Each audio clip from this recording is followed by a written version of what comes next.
Hello friends. So today we are going to discuss about uh, one more topic called software development lifecycle SDLC. So in this topic we'll go into the basics of what what are the steps we take while developing a software or step-by-step approach what we take. So we'll start with the topic. We'll start with the introduction. What is SDLC? So SDLC, Software Development Lifecycle, is a systematic process of planning, creating, testing, and deploying of software. So it is interlinkage. You can say when we plan and then create. After creating, we test the product. After testing, we deploy or we give transition of the product to the client or to at the end product. So the purpose. Uh, What is the purpose to use SDLC? It is to ensure high quality that meets our user requirements within time and budget constraints. So basically user friendly. So what are the key stages to develop a software development lifecycle? So we take the requirement. Based on the requirement, we design the prototype. After designing, development starts. Uh, After designing whatever we have designed, we start developing it. Based on the development, those development, we need to test how it is working. And this, after testing, we deploy that product, and then it's a recurring process. Then after multiple usage or after some time, we give maintenance to that product. So it is a cycle.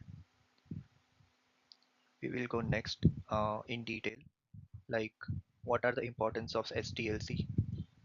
So key benefits, we can say that to ensure clear structure and organization in software projects, we need to structure our product. That's why we use software development lifecycle. It improves efficiency and reduces risk in management, facilitates better collaboration and communication among the teams. So its application, like software development application would be web development, mobile apps, enterprise softwares, user-friendly games. We can say nowadays we are having mobile in our hand, so different types of applications we utilize with the help of mobile. So these are the basic common applications. So we'll go into the detail of phases, how the software is developed. So once we plan the project, what we want to develop, so we define the scope, resources, timelines, and goal of the project. It should be at the start of the project. So we plan the things, and then after analyzing the requirements, we gather the documents and user needs and the system requirements. According to the requirements and the document we have, we design the product, creating an architectural and detailed version, including workflows and the prototypes. So after designing a product, there comes a phase called deployment. So development, sorry, my bad. So there comes a phase of development. So writing a code, hard code language based on the design specification, we develop the code. So if you develop the code, we have to test that product, how we have prepared. So identifying and fixing the bugs to ensure the functionality and the performance of the product.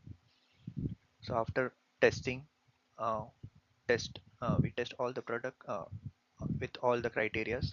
We deploy the product. That means we release the software for use. That is on the pilot version or the full scale version. So it is based on the requirement of client. After deployment phase, there comes a maintenance phase where we update or improve the software over the time. So these are the basic phases to develop a software.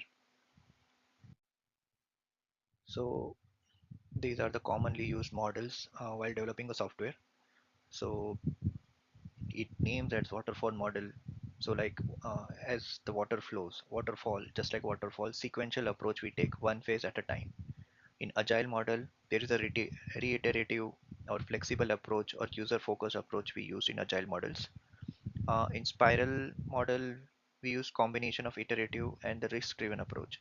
So uh, after taking feedback from client, we reiterate the steps, uh, and based on the feedback, we again develop the step, and approach towards it.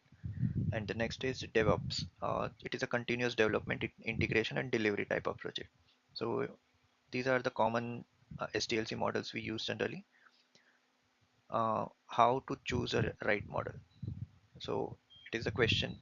So depends on the project scope, requirement, and the team structure. We choose the project. We choose the product. We choose the right model basically. So we will go next. What are the challenges we face while developing a software? So while developing a software, common issues we take into consideration as unclear requirements and or changing requirements. So it is very important to clear the requirements before developing a project. Or otherwise, if poor communication among the stakeholders, if we have, there might be uh, pretty much to and fro in software development. It may be time taking to develop a project. So time and budget constraints should take into consideration while developing a software. So the solution to that, we need to conduct regular reviews and update with the client. What are the requirements, and then we are to the point to the requirements at this from the start. And we emphasize the collaboration and documentation of the project. So documentation is also very important while developing that, and the use of automated tools for testing and development. So automation takes a very important step here uh, to prepare the software quickly. So with that, we will conclude the topic as a summarize. Like SDLC provides a robust framework of delivering software efficiently and effectively. So as there is a saying that structured development processes are key to building a reliable and user-centric software solutions. Thank you so much.